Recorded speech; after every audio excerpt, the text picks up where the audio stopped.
Welcome to the Model Rail Replacement Podcast, helping you get to your onward journey. A friendly service that helps you get from A to B, or probably nowhere at all.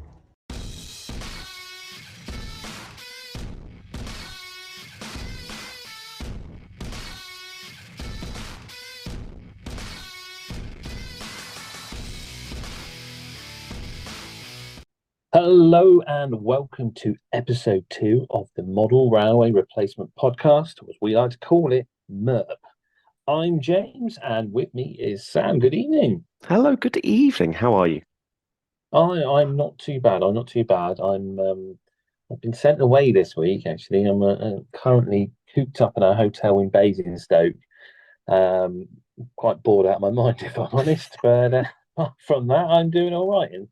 So we as Pomponians, we like to refer to Basingstoke as ironically Amazing Stoke because it's one of those places where everyone goes to, but nobody really knows what's there.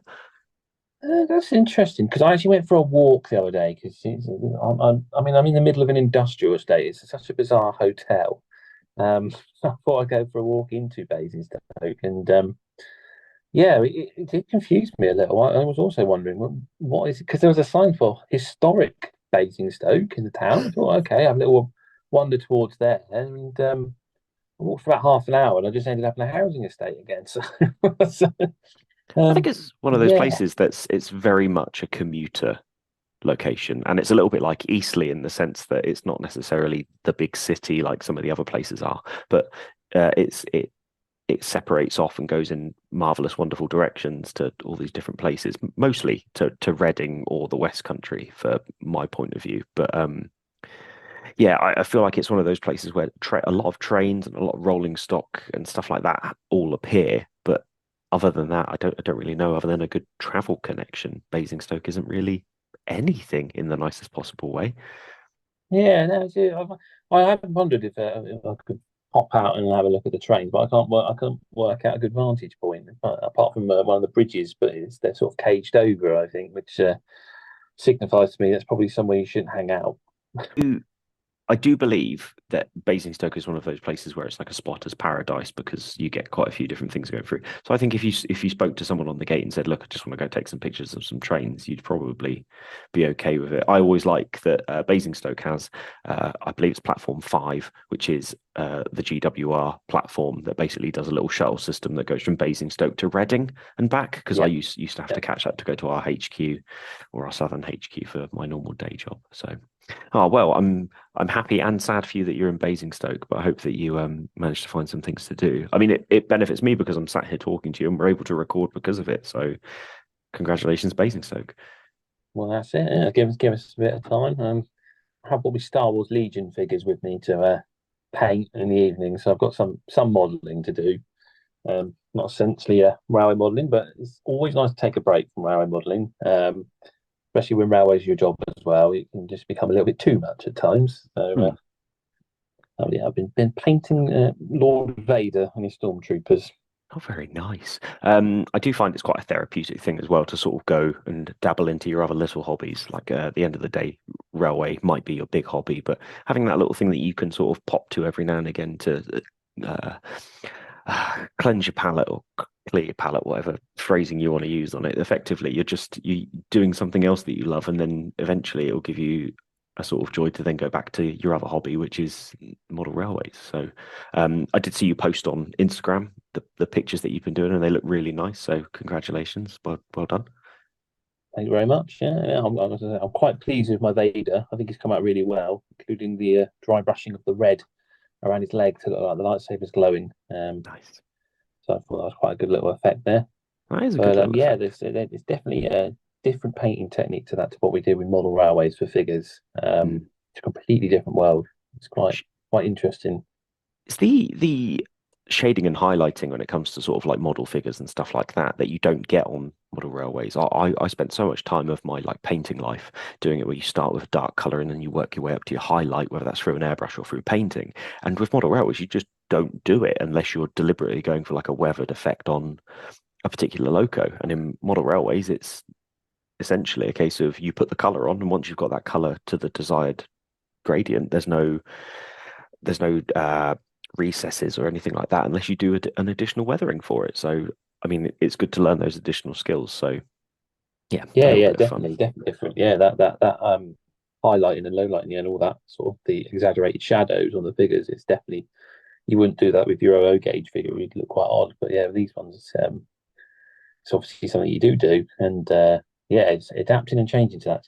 But I think it's good because it sort of helps you learn new skills and different ideas that you can sort of transfer between the two hobbies. I've got to admit, I've seen people paint these miniatures. They'll build the miniature first and then they'll paint them, and I can't get my head around how you paint certain parts of the figure once it's fully assembled. I'm still building very much kit style in that I will paint the parts and then put it together and then finish off with some painting. So I'm sure if some seasoned war gamers had seen me paint like that, they'd probably be cursing my name. But Oh no, you'd be surprised. The magnetizing is very much a thing in wargaming. So you're not alone. I mean, there's people like me who are. I sort of do it sometimes where I overcomplicate it and over magnetize it. So I have all these sort of separate pieces, and then I'm like, why didn't I just paint this all as one piece? Because I've magnetized it. But I guarantee that the 4 different weapon options that I've magnetized, I'm only going to use one of them over and over and over again. So as is the way of the war game. I'm not the only one then. Yeah, no, you're all good, and I think there'd be quite a substantial community fully endorsing you in your decision to, what do we call it? Sub assemblies. You're doing it in sub assemblies, so Sub assemblies. Oh, there we are then. I feel like I'm a bit more official now. So there we go. Anyway, that's what I've been up to this week. And what have you been up to? Because I think there's been a little bit of repainting appearing on your Instagram account. I recall. Yes, there has. So commission wise, I've been doing a network rail EPB, a commission for my friend Lyndon from Fairford Depot. Basically, he wanted the network rail 2-car de-icer unit. Now we're using a little bit of artistic license in the sense that it is in essence half 416 and then half of a thumper unit in terms of like body shells, but that would cost everyone an arm and a leg. So we've just used a 416 and just repainted it. And it's not my era, but I tell you what, I am having it sat next to me. I am enjoying seeing it. It is quite a lovely looking unit now that I'm getting to the sort of end scope of it. So yeah, I've been doing that. I can't wait to get that one finished and sent over to him. And then I've had one of the Dapol spares body shells for a Class 73 on my desk since last summer, and same here actually. Yeah, they're such a good deal. If you don't know about this, Dapol on their spares and their sort of offer section every month, they send out an email where they have loads of bits and bobs. But for the last 6 months, 7 months, they've had Class 73 body shells on there where they're apparently like mispaints or something like that. And they're not happy with the standard paint. I couldn't see it because I bought the Southern Railway green one, the one that's gone to GBRF. I think 73202. Yeah. And I looked it over. I was like, I can't see where the issue is. It might be a little bit of blurring between the green and the white, but nothing drastic. So yeah, I actually bought that body shell because I had a 73 I was going to sell, and instead I'm just going to pop the old body shell off, put this one on, and then got some transfers, and I'll do it up as the GBRF logo as it has been running around in that X livery. That'll be a nice little project. I started that last summer and then just didn't get to bought the transfers. I've cleaned the old printing off, and then that's about as far as I've got. I mean, and moved on to my next project. That's fine. That's completely, as long as you've got your projects all set up in a nice little box, knowing what you have and haven't finished. I'm saying that knowing full well that I don't. The reason I've done it I've done it into the Intercity large logo livery, and it's 73104. So those of you who don't know what that is, it's effectively, it matches the sort of the Swallow livery where it's the black, grey, white, red stripe, and then the cream stripe at the bottom. But rather than having like a swallow or anything like that, it's got a large logo, BR logo on it. So I think James and I worked out we're just going to call it the executive livery. I do believe it is executive livery, but yeah, it's one of the intercity liveries. But I think everyone knows what you're talking about when you say the intercity livery, don't they? That's good. I like it when people know what I'm talking about because half the time even I don't know what I'm talking about. What's so fascinating for me is I only recently, within the last year or so, have come across Flickr, and there's a fantastic group on this. So I've been doing research for my new layout. Anyone who doesn't know, I'm looking to do the bridge that goes from the mainland to Portsea Island because Portsmouth is an island. And I was looking at photos on there, and one thing that struck me that I didn't realize is, first of all, Portsmouth was very frequently attended by 33s, 50s, and 47s, which I sort of knew, but I didn't realize how many 73s were on the island. And I quite like the 73, depending on the livery. And they quite frequently had 73104, which is the one I'm modeling, and loads of the executive livery sort of doing work on the island. And when Fratton used to have a massive yard, they did a lot of the Speedlink services. So I'm painting one up for that. So it's a nice little side project for me. Knowing that the Network Rail unit had a lot of yellow, it meant that I could sort of squeeze in doing the yellow on this one and then just sort of go from there. So that's been a little project that I've been doing on the Oh, side. nice. Yeah, that's cool. That's cool. Yeah, I know. I've just had a Google that loco as well. So I can see I found a nice little photo of it with 73112 in the same livery, and they've got a looks like a couple of 4TCs behind it, running through Millbrook, I think. So, Right. yeah, I think that looked quite nice when you've got that done. That's but then, Intercity's a very nice livery. I mean, it's no Network Southeast, but it's getting there. I think it's difficult because the 73s, you pretty much Battle of Britain and is it City of Winchester are the only two 73s I think that carried it, the Network Southeast livery. So I think you're right. There wasn't many that received the NSC livery. Nothing compared to the executive livery. So I think I didn't realize how many carried it, and I'm actually enjoying looking at Flickr now and sort of going through all of these Portsmouth-based photos. There's so many groups and stuff, and I was speaking to Dave from Bunter's Yard about it, and I said it's just become a plethora. Whenever I do repaints now, I look for loco numbers based on what a customer wants, and it's been so incredibly helpful for me to find pictures of the loco of what someone wants, and it allows me to say, okay, so on this date it looked like this, but on this date it looked like that. What version of it do you want? And it's incredibly helpful that when you're working with a customer, you can say, here's what's available on it. Let me know which one you would prefer. And it allows you to have that sort of, oh, well, I've seen a photo somewhere with it, but I can't find it. With the amazing list of photos that you can get on Flickr. I mean, we should be sponsored by them on this episode.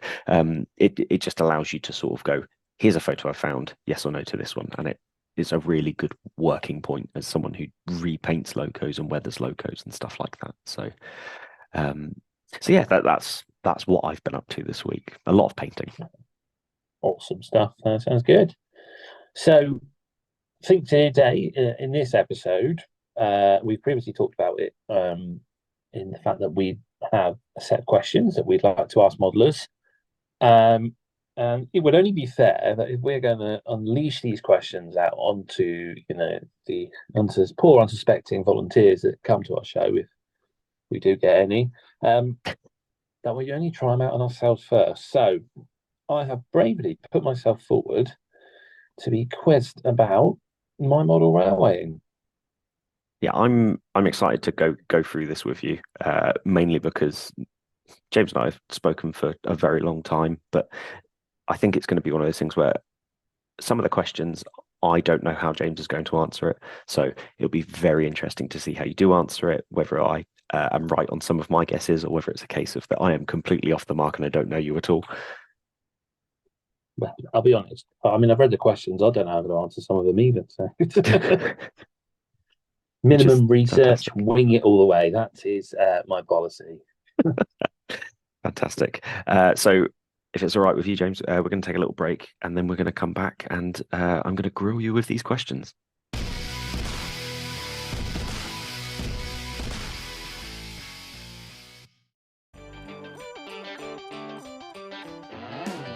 Look at that. You see that there? The super shiny diesel loco that's coming this way. Yeah, I see it. Isn't it beautiful? So fresh, so clean, like it's straight out of the box. I mean, yeah, it's nice, but I prefer it to have a used look to it. In an ideal world, that would be nice, but I'm sure the owner doesn't have the confidence, skill or time to undertake such a job. Then why don't they just send it to Emperor's Path? Emperor's Path?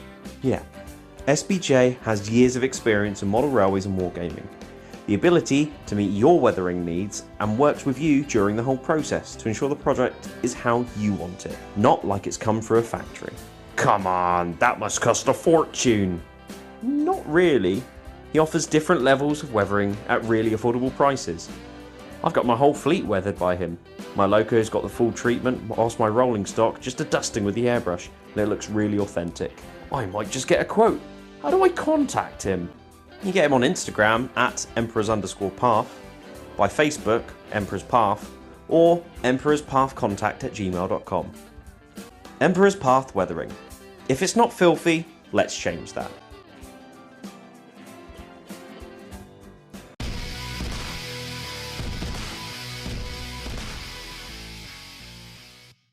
Hello and welcome, James, to the Model Rail Replacement Podcast. Thanks for joining me. Oh, thank you very much for inviting me. It's great to be on such a fabulous podcast.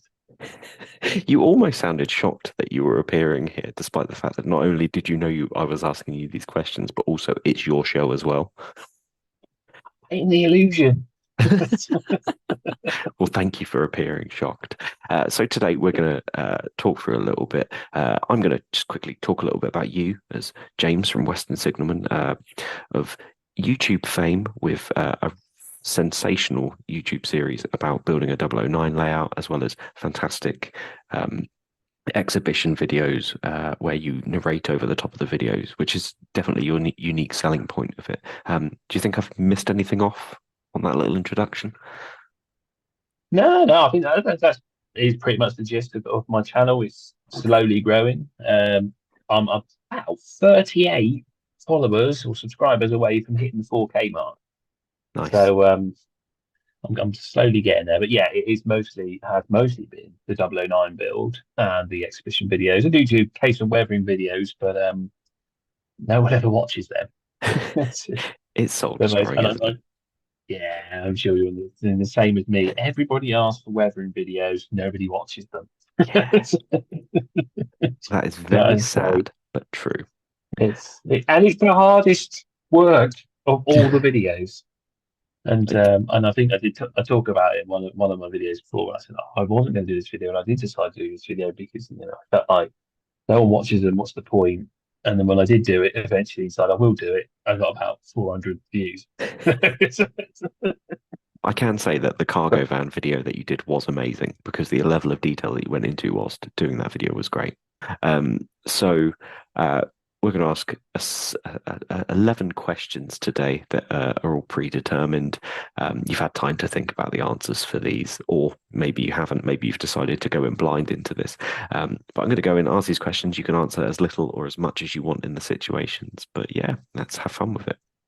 So yeah, no worries. Yeah, it will be going in blind.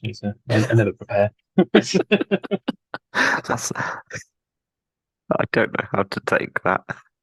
I don't know whether that's you acting and pretending that you are brand new on this, or whether that is you being not prepared. You'll find out when you ask the questions, won't you?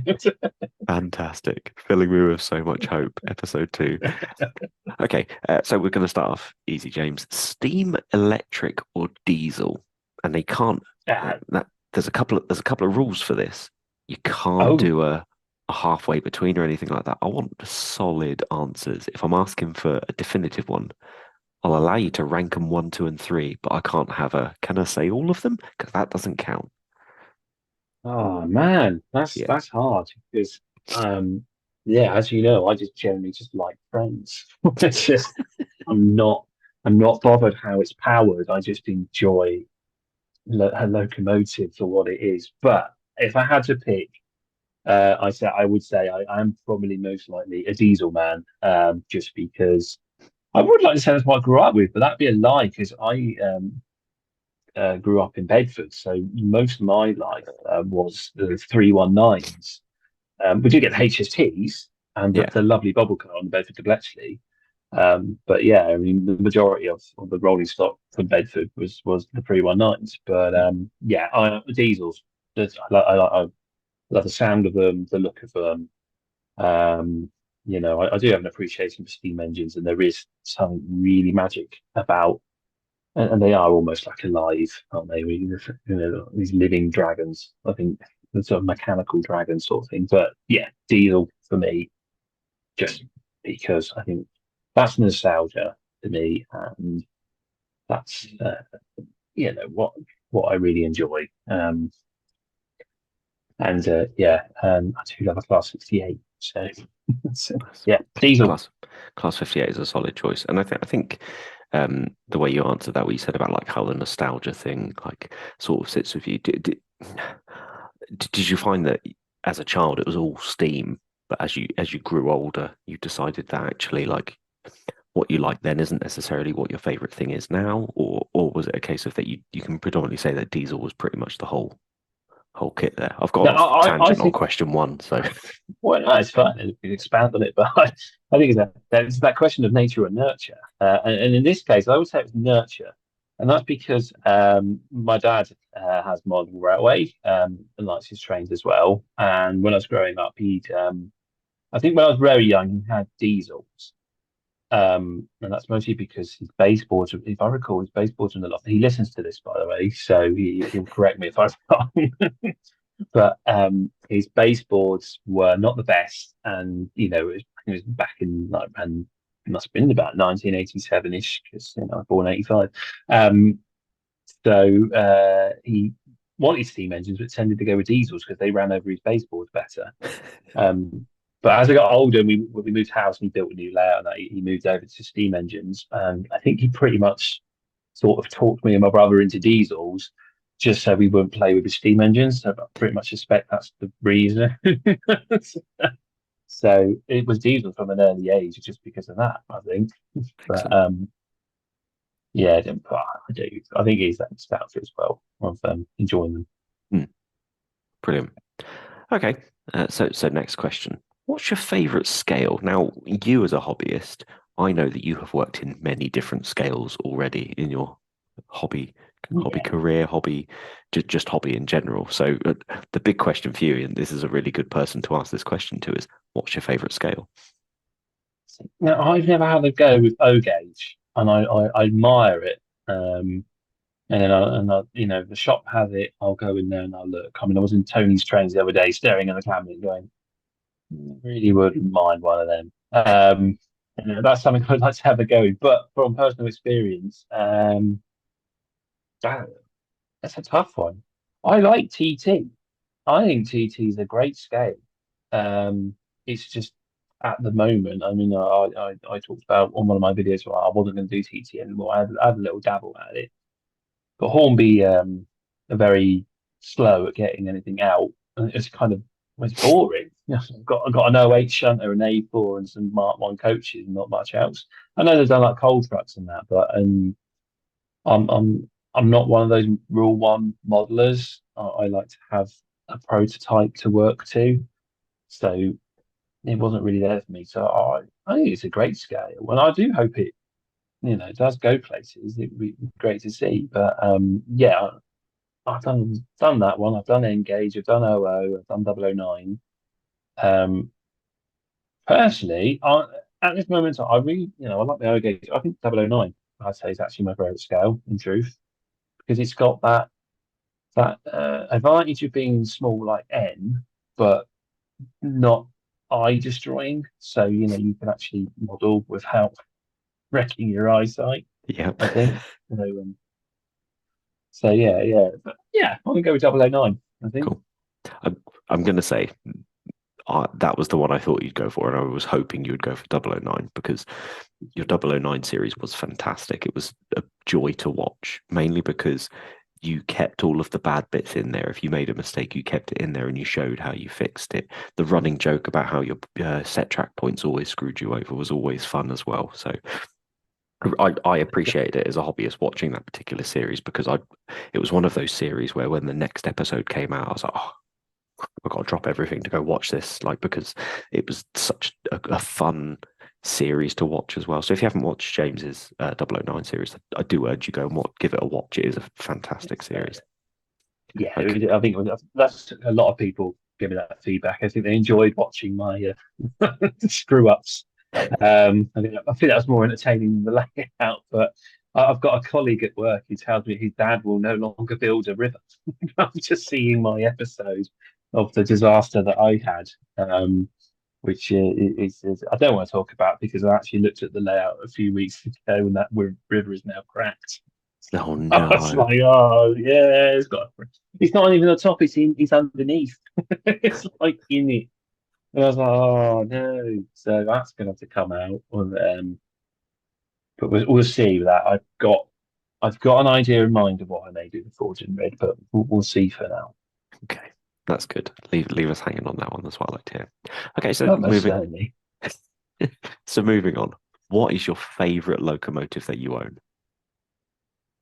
My favourite loco that I own. The thing is, I tend to change my mind quite a lot. So, loco staying in my ownership is rare. They do tend to come to my house and end up on eBay about a year and a half later when I decide to start the next project. There's a few survivors though. I've got a GWR Panya that my wife bought me as an engagement present. And that one has survived many years. No matter what I decide to model, that one has never been sold or even considered for selling. Um, so I really do like that one. Um, and I really do like the Kurosawa 37s. I do like them, but I think you have to be my well, I call it Jack Jones, but it's the Renius loco. And that's the correct way to say his name. That's Brendan Wardry said. That's how you say his name. Not Renius, Renius. I But yeah, did the sit Renius. I did sit there going, I'm pretty sure that I've been saying it wrong. As soon as you said that, I was like, oh no, I've been saying it wrong for years. So I'm glad you've corrected all of us on that one. It's only I only learned that from I think it's Luke who does the Talakin videos. Sometimes he usually does like the ones about the Wardry days and that. I think I'm sure it was him that pointed out the correction. That's the correct way to say it, and that's when I learned it. Um, but yeah, that loco I think is probably my favourite, just because it's one that I rebuilt and put all the hard work and effort into, and more importantly, it runs after I did the work. So And that is also the one that you lost the screw in the carpet, wasn't it? that's no, but it didn't. So yeah, yeah. At the time, I thought I lost it in the carpet, and me and my wife had spent like an hour going across that carpet trying to find this screw, and in the end, I had to go to the scrap box and find something that fitted. And then about a year later, the tin that I was using to hold the parts in that got knocked off the desk, um, got knocked off the desk again, and in the fold is where the screw had been hiding it. It fell out. It was in the Little tin. little Yeah, there was a lot Wally. of swearing. There was a lot of swearing. Do you realize how many hours of my life I wasted looking for you? I don't even need you now. You're dead to me. Okay, That's so it. that's your favorite loco. So let's talk about what your favorite loco you don't own is. Now, this could be a loco that has a ready to go model, or this could be a loco that doesn't have a model, but it's something that you wish you could have in your collection that has not been nor has ever been in your collection. Now that's I mean that can change on a weekly basis for me. Hmm. But as of this week, there'll be two. One of them is the Prince of Wales P2 with the smoke generator in it. Uh-huh. And that was the model I had to cancel the pre-order on because I've got too many pre-orders coming through. And I convinced myself I was fine with that. That would be okay because I've just seen Blue Peter turn up on the Severn Valley Railway in that lovely BR blue. and I'm convinced Bachmann will be producing that model, and I'll have that Steam logo. And then I saw people's Instagrams who did get that logo of the P2, and I was like, oh my God, that looks so good. With that steam generator, it looks amazing. Um, so that one, although I might be able to get hold of one, so that might be able to join the collection. The other one is the rebuilt Battle of Britain O gauge loco I saw at the Ali Pali Festival the other week. Hmm. Um, Now, I quite like bullies. My friend Owen at work constantly bullies me for liking them because he despises them. Mostly because he is a fireman on the railways. He did Severn Valley for quite a few years, and he does the Gloucestershire and Warwickshire when he can. Um, so a part of his duties as being a fireman is to oil up the locos. Hmm. So, and he's a Great Western man at heart. So in anything Great Western, he'll sing its praises. And then yeah, because the bullies, he just hates them because he has to climb around in all these awkward spaces and everything. So he curses and yeah, quite often shouts at me for liking them. But yeah, I saw this O gauge Battle of Britain rebuilt, and I assume it's a kit. Um, it looked absolutely gorgeous, and I thought, you know what, if I went O gauge, that would be the loco I would probably aim to get first if I could. I just really thought it looked absolutely stunning. So yeah, that's the loco I don't currently own. I would love to own. Nice. That's good. I like that. So moving on then. What is your favorite project that you have undertaken so far? Now, this can go anywhere in the hobby. So it can be something that you did 30 years ago. It can be something that you've done recently. But what is your favorite project that you have undertaken so far in your hobby journey? That's quite difficult because I start a lot of projects and then tend not to finish them. I've got some Lima PGA wagons that I started in 2018 of rebuilding them and putting extra detail on them. And I think I was aiming to try and get a rake of 30. Um, and they only the other day got a coat of primer. It's, I think they look really good, but it's taken me like a lifetime to model. And I really should have just waited for a company to do them because I'm sure Cavalax will probably cover more PGAs in the future. But yeah, I don't know. I know. I tell you what it is. It'd be my Swindon panel build. So that is obviously Western Signalman being my name is because I am a signalman. Well, I'm signaling manager nowadays, but was a signalman, I suppose to say, on the Western route. And my first signal box after I left Kidbury Crossing as a crossing keeper to go out to work in a big boy box was Swindon Panel. And I really enjoyed my time there. I spent 4 years working that panel. I learned my craft. I learned a lot, and really, I think those are the happiest days of working on the railway. Um, so when it comes to building a layout, I wanted a model of that box on my layout, Hmm. and I went out of my way to scratch build um, a model of Swindon Panel, including full interior detail as it looked when its last days of being open when I was there. So you can't really see it now because I've sealed the roof, but if you looked inside, it looked exactly as it did when I used to work there. So that is my favourite project, just because it's something that means so much to me. I'm now wondering how I'm going to fit it on my Yorkshire-based layout, but it's a panel box at the end of the day. It shouldn't be too noticeable, but it is quite a Western region design. But I'm sure I'll get away with it. Oh, that sounds lovely, and you will have to show us that one day, or show me it. Not everybody else. Keep it to ourselves. There is a video if you go searching deep down into my YouTube channel. It's one of my older videos, but there is a video on it. Okay, I'll give that a watch. Thank you. Here's a big one for you. What is your next hobby purchase? Now, this could be anything from a loco to static grass to a pot of paint. But I want to know what the next thing you're spending your money on. Oh, well, actually, you know what? It'll be point motors. So See, yeah, no, I've got a massive pre-order list, but yeah, I think it will be the point motors for the fiddle yard. a bit of inside knowledge. What point motors are you going for? That's the biggest question everyone's waiting for. Wow.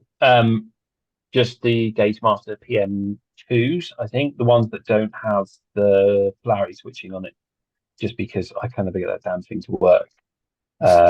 So yeah, been working on the layout, and as I say, been building the fiddle yard, and the uh, I've been trying to work out an inexpensive way to motorize the points for the time being. I will probably look at something better in the future, but for the time being, I just wanted something that will throw points. So I have loads of these point motors lying around, but it turns out not enough. So one of the things I wanted to get from Ali Pally the other week was point motors, and the amount of trade that was there was just extortionate. They were everywhere, and the only people that had point motors, which I suppose you would expect, was the Gauge Master stall, but they only had one left. So I was obviously wasn't the only one looking for point motors that day, but I'd left it too late because I sort of left it to just about going home time and I got there's one pack left. So I came away.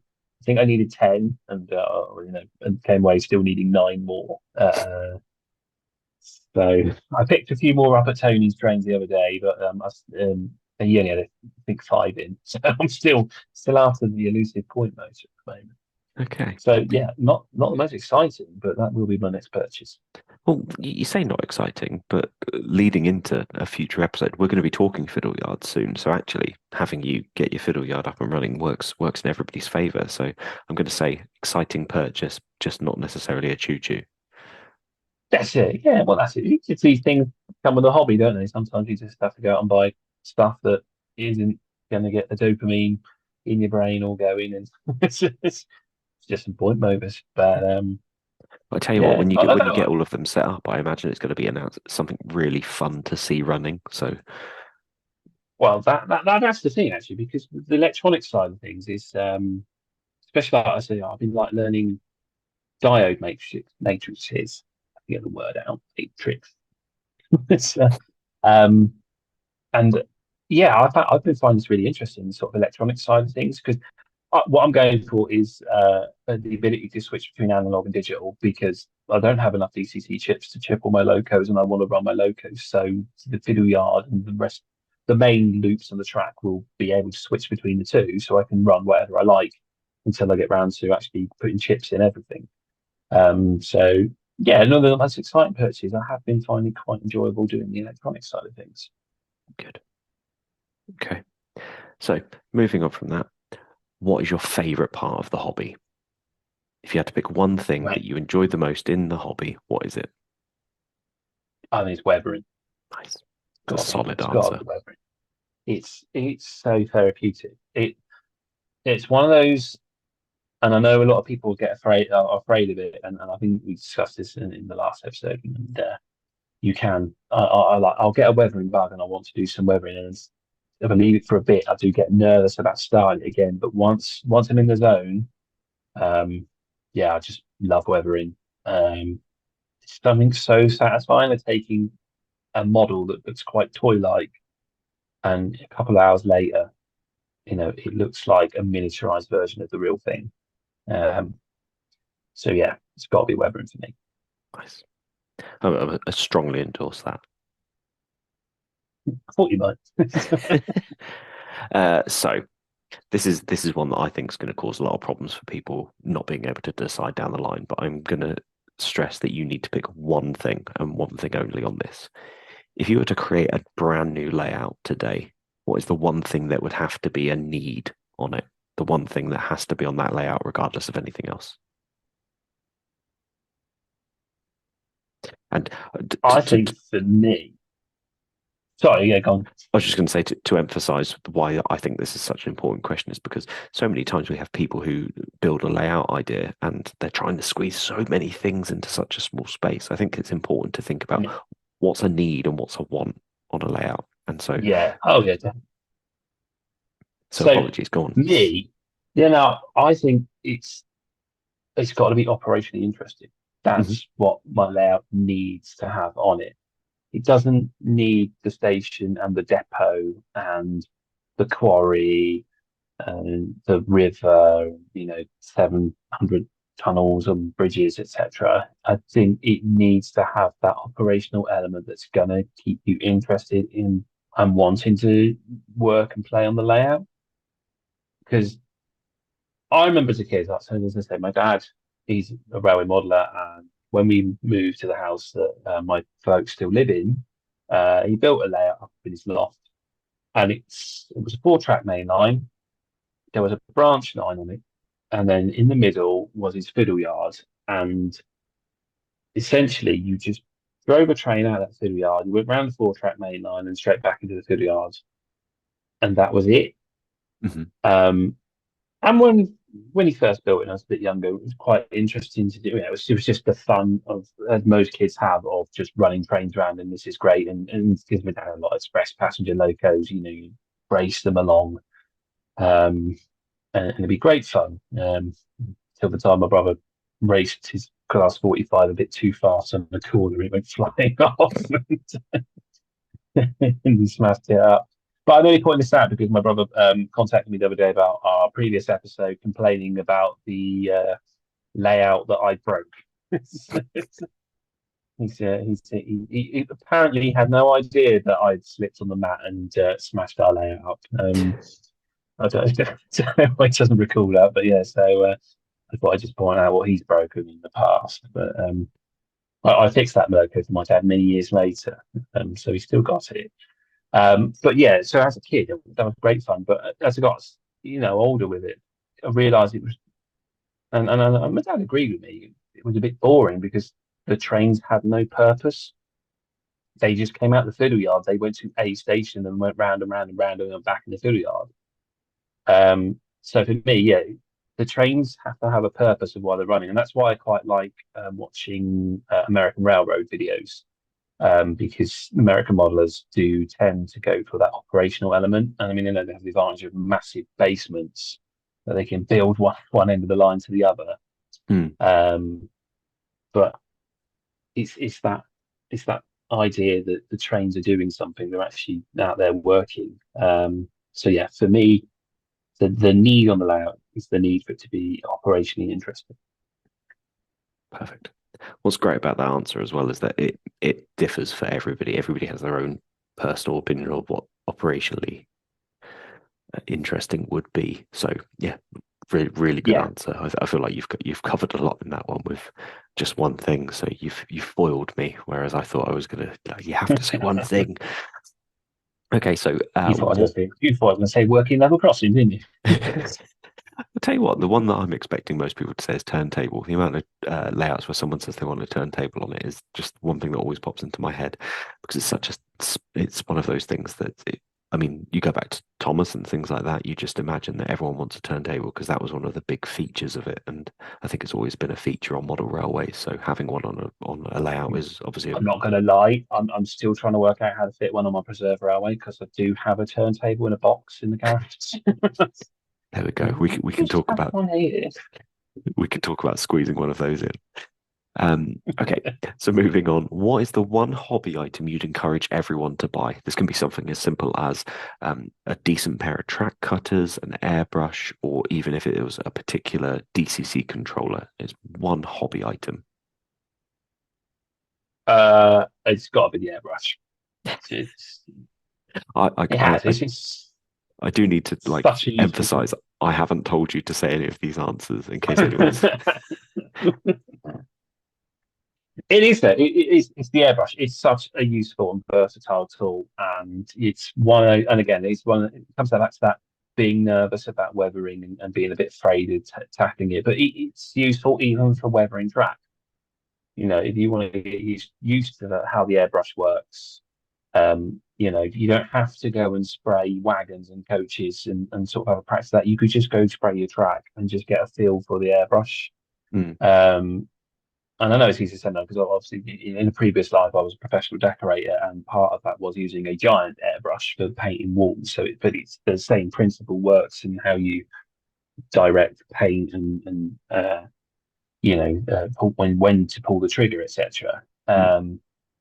But yeah, it's such a great tool, and it doesn't matter how much you try and weather with a brush. Now, I'll say except for Engage, I think Engage paintbrush over the airbrush. I Okay. find that's the only scale I would go paintbrush for weathering. Anything else, I think, has to be airbrush. You just get such a better result with it. That's good to hear. Okay, so we're coming to our last two questions. So this one I know you've had to think about, and as somebody who has attended a lot of exhibitions, I'm looking forward to your answer. But your favorite exhibition and layout. So this can be for example, the Ali Pali show and I can't think of a layout name, but Ali Pali and then particular layout.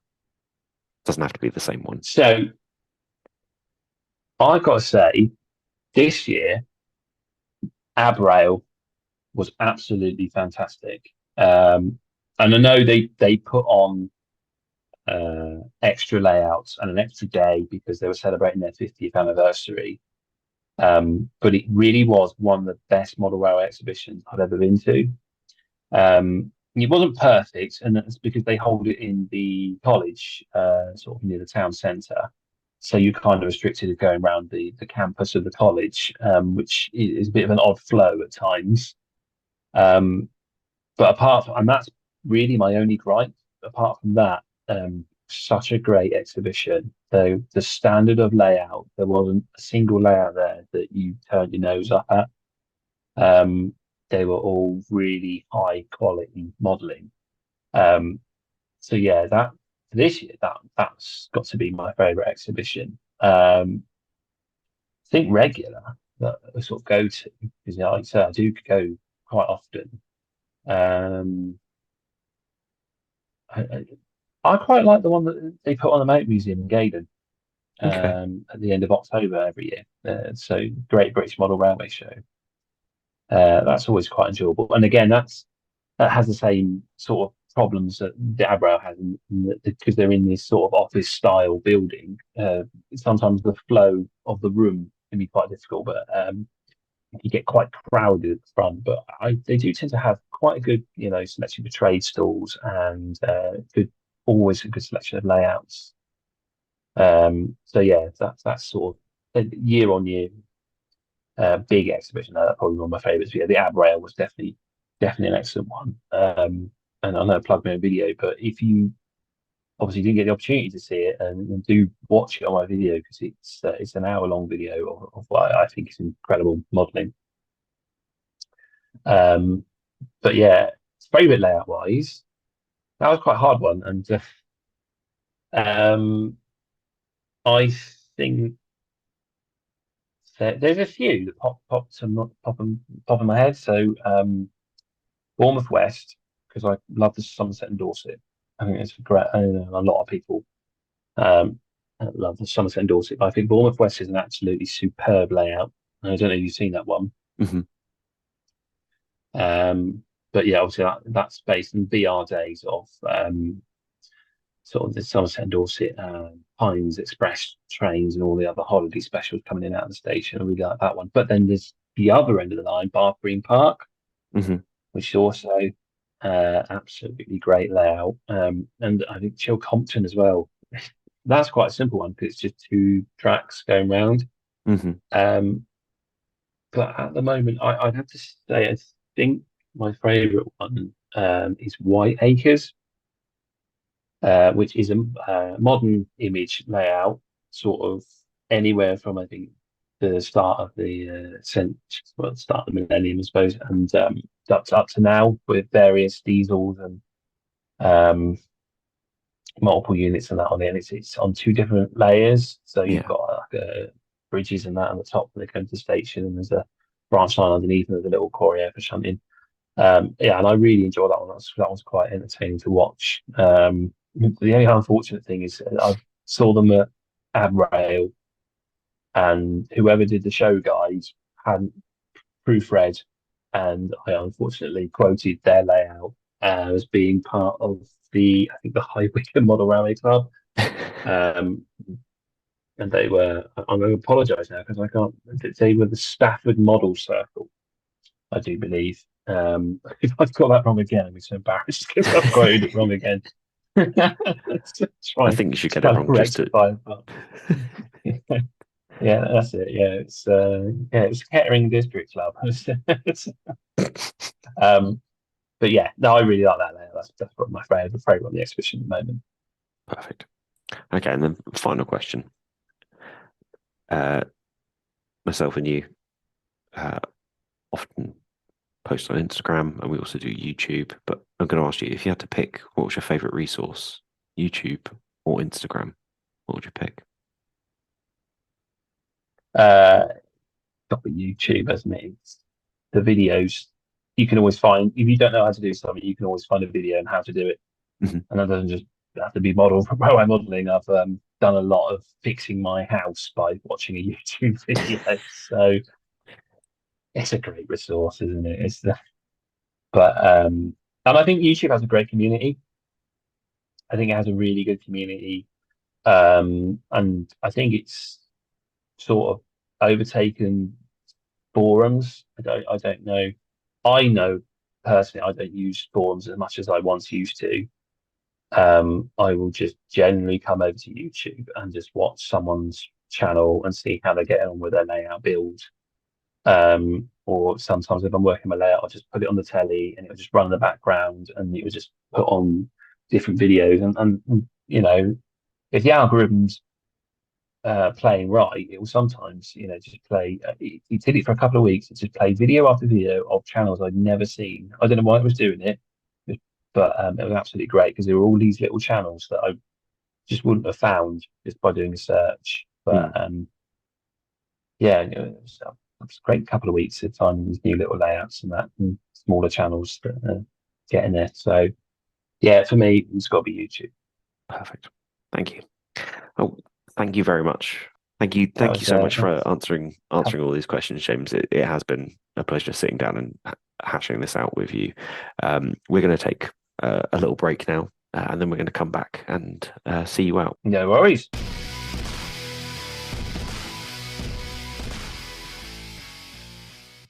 And we are back. Thank you so much, James, for sitting down with us and answering those questions. I know being the first person to go through it, it must have been absolutely nerve-wracking. So thanks for sitting and opening up to us about your hobby details of your life. How did you find it? It wasn't too bad. I think they were good questions. And it definitely made you think back on sort of my hobby life, I suppose, and what got me into it and why I like it and that, and yeah, I found it quite enjoyable. I think obviously in the future we'll have to do a little bit of role reversal, and I'll ask you the same questions so people listening can find out a little bit more about you. And then obviously if there's anyone who is listening that has enjoyed that and thinks I can answer those questions, then please do get in contact with us. You can do that via either of our Instagram accounts. So I am on Western Signalman. You can find Sam on Emperor's Path. Just drop us a DM in one of them and we will get back to you. Also, if Charlie from Chadwick is listening and you thought those questions weren't too bad and you've changed your mind, please do get in contact with us and let us know, because we would love to have a chat with you. I know you said you were very busy, but if you do have the time, we'd appreciate that. So yeah, that's I think that's pretty much episode 2 wrapped up, isn't it? It's it's been an interesting one for everyone. Yeah, it was nice. It was relaxed. We got to have a little chat at the beginning. Plus, we got to find out a little bit more about you. So I feel like we should end the show as we plan to end every show, which is with a recommendation of a YouTube channel or an Instagram account that we believe that you should give a watch. So, James, who's your recommendation for this week? For me, this is one I've just discovered. It's Swanage Model Railway on YouTube. And he's only got 483 subscribers at this moment. And it is, as the title suggests, a building of Swanage Model Railway as it is today in its preservation era. It looks absolutely fantastic and instantly recognizable from the modeling point of view. You can, if you've ever been to Swanage, you'll look at this layout and you'll go, yeah, that's Swanage. I know exactly what I'm looking at. You know, you don't need to be told what it is to know what it is. But yeah, I think it's quite an interesting and entertaining video, and I think it's gonna go far, hopefully. So that's my recommendation for this week. Excellent. This week I'm going the other end of the spectrum, so I'm not going for one of the little guys this week, I'm afraid. I'm actually going for Jason Jensen Trains. Now, this popped up on my radar this morning. I tend to have YouTube on in the background when I'm working.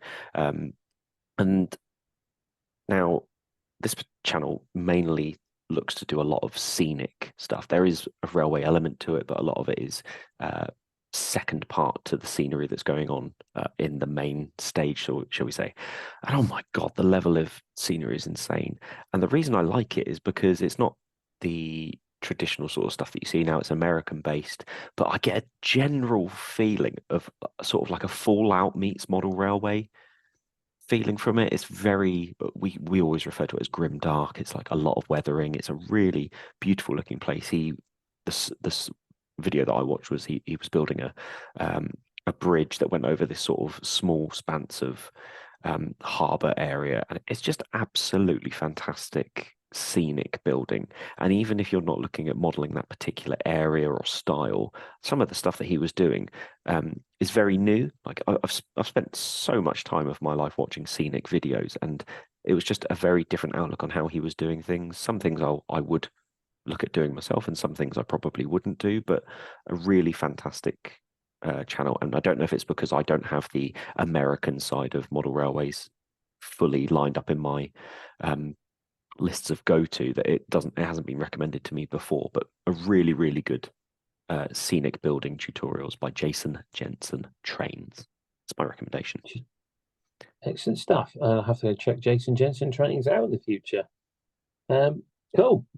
Well, I think that wraps up episode 2 quite nicely. So I'm going to sign out. And I'm going to say that hopefully we have been entertaining, informative, and have replaced your model railway, if only just for a little bit. Thanks for listening. I've been James, and I've been Sam. Good night. This service terminates here. Please ensure you take all of your personal belongings with you.